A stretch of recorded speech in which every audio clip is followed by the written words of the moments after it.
परमात्मने नमः। अथ प्रथमोऽध्यायः। धृतराष्ट्र उवाच धर्मक्षेत्रे कुरुक्षेत्रे समवेतायुयुत्सव मामका पांडवाश्चैव किमकुर्वत संजय। नमस्कार, હું ડોક્ટર કૃણાલ જોશી આપ સૌનું સ્વાગત કરું છું. શ્રીમદ ભગવદ્ ગીતા એના પ્રથમ અધ્યાયનું આપણે દર્શન કરી રહ્યા છીએ. ગીતાજીનો પહેલો અધ્યાય છે અર્જુન વિષાદ યોગ. વિષાદ એને પણ યોગ બનાવવાનું સામર્થ્ય ગીતાજીમાં છે. આમ તો આદિ જગતગુરુ શંકરાચાર્યજીના મતાનુસાર ગીતાજીની ફિલોસોફી બીજા અધ્યાયના 11મા શ્લોકથી શરૂ થાય છે. પણ પ્રથમ અધ્યાય એટલે પૂર્વ ભૂમિકા એ એટલી જ જરૂરી છે. તો ગીતાજીનું સર્જન, ગીતાજીનો ઉદ્ભવ કેવી રીતે થયો? તો મહાભારત એક સરોવર છે. મહાભારતને સરોવરની ઉપમા આપી. પારાશર્ય વચ સરોજ મમલમ ગીતાર્થ ગંધોત્કટ. ભગવાન વેદવ્યાસજીનું જે મહાભારત રૂપી સરોવર છે અને એ સરોવરમાં એક કમળ પ્રગટ થયું અને એ કમળનું નામ છે શ્રીમદ ભગવદ્ ગીતા. ગીતાર્થ ગંધોત્કટ. તો અહીંયા કુરુક્ષેત્રને જે ઉપમા આપી છે, જો પ્રશ્ન કરતા ધૃતરાષ્ટ્ર છે અને તમે જુઓ કે ગીતાજીનો આરંભ ધર્મ શબ્દથી થયો છે અને એની પૂર્ણાહુતિ નીતિર મતિર મમ એ શબ્દથી પૂર્ણાહુતિ છે. તો ધર્મ અને મમ આ બેની વચ્ચે પૂરી ગીતાજી છે. તો હું ધૃતરાષ્ટ્ર ઉપર તો પછી આવું, પણ પહેલા કુરુક્ષેત્ર વિશે આપણે ચર્ચા કરીએ. તો ધર્મક્ષેત્રે કુરુક્ષેત્ર, આપણે ત્યાં ક્ષેત્રો છે. શ્રી ક્ષેત્ર, હરિક્ષેત્ર, તો એવું કુરુક્ષેત્ર છે. તો આ કુરુ રાજાની ભૂમિ છે, કુરુ રાજાનું ક્ષેત્ર છે અને માટે જ આ ક્ષેત્રનું નામ કુરુક્ષેત્ર પડ્યું છે. અને પૂર્વે આ ક્ષેત્ર તીર્થ જ હતું. યુદ્ધભૂમિ તો પછી બની, પણ તીર્થનું મેદાન હતું, તીર્થ હતું. રણનું મેદાન તો પછી બની, તીર્થભૂમિ હતી. તો તીર્થભૂમિ કુરુક્ષેત્ર કેવી રીતે હતી? તો એનો ઉલ્લેખ મહાભારતના આદિ પર્વમાં જોવા મળશે. આદિ પર્વમાં એવી એક કથા છે કે ભગવાન પરશુરામજીએ 21 વાર પૃથ્વીને નક્ષત્રી કરી. એ નક્ષત્રી કર્યા પછી જે ક્ષત્રિયનું લોહી હતું એનું સરોવર આ ક્ષેત્રમાં ભરાય અને એ સરોવરમાં એ જળ દ્વારા, એટલે એ લોહી દ્વારા, એ રક્ત દ્વારા પરશુરામે પિતૃઓનું તર્પણ કર્યું.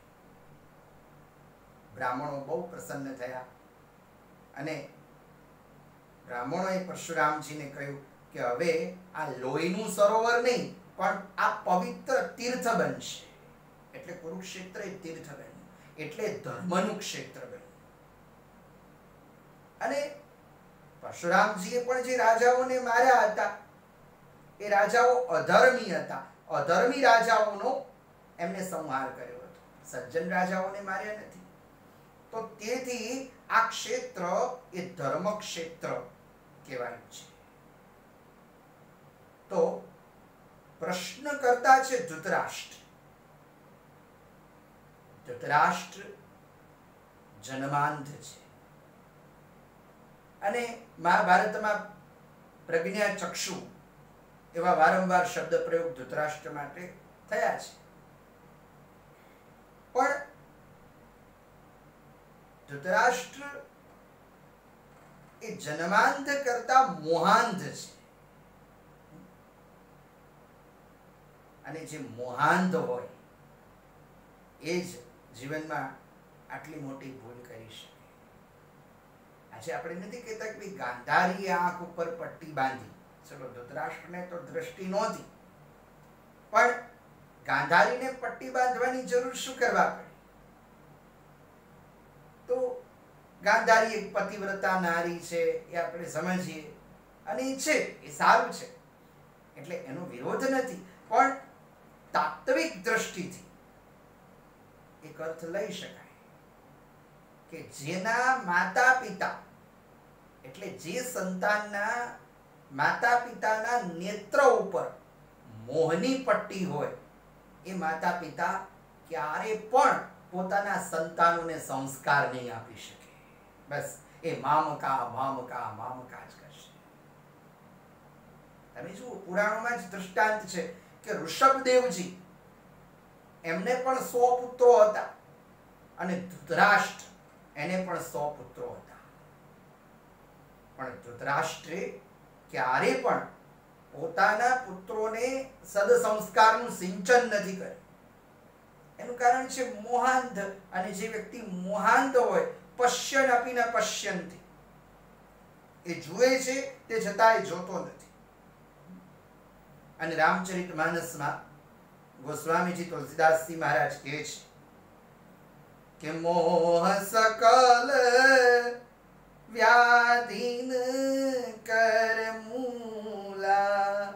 આ બધી વ્યાધિઓનો મૂળ મોહ જ છે.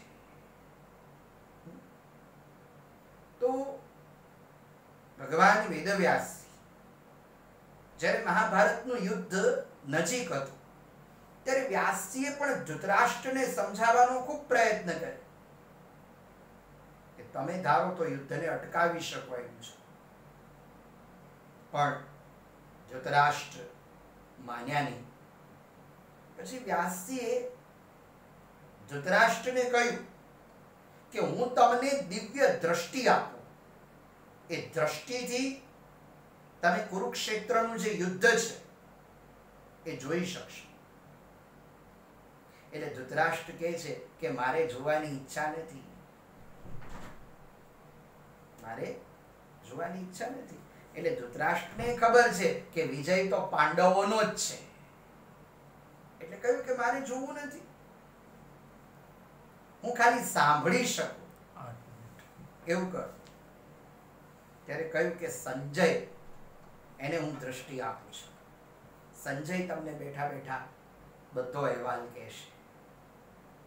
તો સંજયની પાસે કઈ કઈ વસ્તુઓ હતી કે એક તો એ હસ્તિનાપુરમાં બેઠા બેઠા કુરુક્ષેત્રનું જે વર્ણન છે, તાદૃશ્ય ચિતા, એ પણ સંજય આપતા હતા.